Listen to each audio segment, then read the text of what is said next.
considérons le tableau qui nous est présenté, nous voyons un homme âgé avec un bébé dans les bras, représentant à la fois une fin et un commencement. Un commencement contenu dans toute la plénitude représenté par ce qui est âgé, Simon. Toutefois, ce qui est âgé cède la place à ce qui est nouveau et le contient tout à la fois.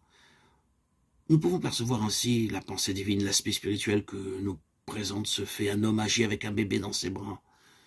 Nous voyons en cela la pensée de Dieu. C'est un principe divin. L'âge n'est pas un facteur de réduction, de limitation, de déclin, de dépréciation. Ce n'est pas la pensée de Dieu au sujet du vieil âge. Il y a un passage dans Ésaïe qui dit l'enfant qui mourra à 100 ans. Ésaïe 65, 20.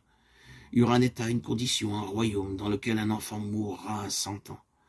Cela signifie qu'il y a ici un principe, un domaine dans lequel le présent de l'enfant se trouve contenu dans l'âge du vieillard portant le bébé dans ses bras. À 100 ans, l'enfant sera toujours un enfant. La pensée divine au sujet du vieil âge est plutôt celle de la plénitude. Plénitude par l'enrichissement de ce qui a déjà été et qui doit être encore. De ce qui est sur le point d'arriver pour donner un héritage. Non pour passer au-delà et tout emmener avec lui pour que cela soit une fin, mais pour avoir quelque chose de très plein et riche, pour être continué et exprimé en nouveauté, en fraîcheur, en jeunesse. Toutes les valeurs d'une longue histoire transposées de manière nouvelle. C'est ce qui est ici avec l'enfant Jésus et Simon. Les exemples de la petite enfance que nous donne la Bible sont en relation avec l'âge avancé. Ce principe spirituel est clair par rapport à Abraham et Isaac. Quand Abraham était vieux, Isaac naquit. Cela signifie que quand il y a une grande accumulation d'histoire, de connaissances spirituelles, Dieu la reproduira. Il donnera forme encore et toujours. En Isaac, tu auras une descendance. Genèse 21, 12. Aussi avec Jacob et Benjamin qui fut l'enfant de sa vieillesse. Benjamin représentant ce qui est spirituel.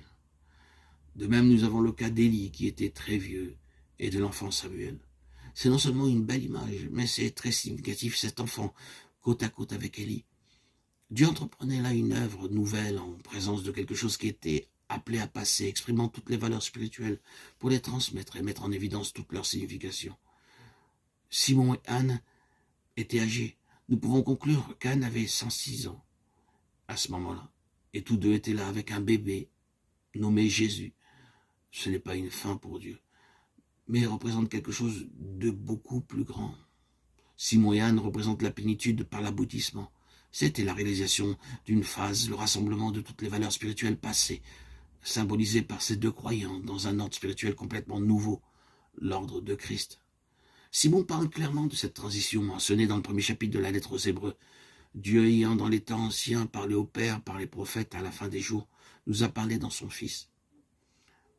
C'est une transition du relatif et du partiel vers l'absolu et la finalité. C'est cette transition qui est ici représentée, porter le bébé, le Christ dans ses bras. C'est en figure la convergence de tout ce qui avait été de Dieu. Dans le passé, récapitulé en Christ, qui le contient en lui-même et le transcende.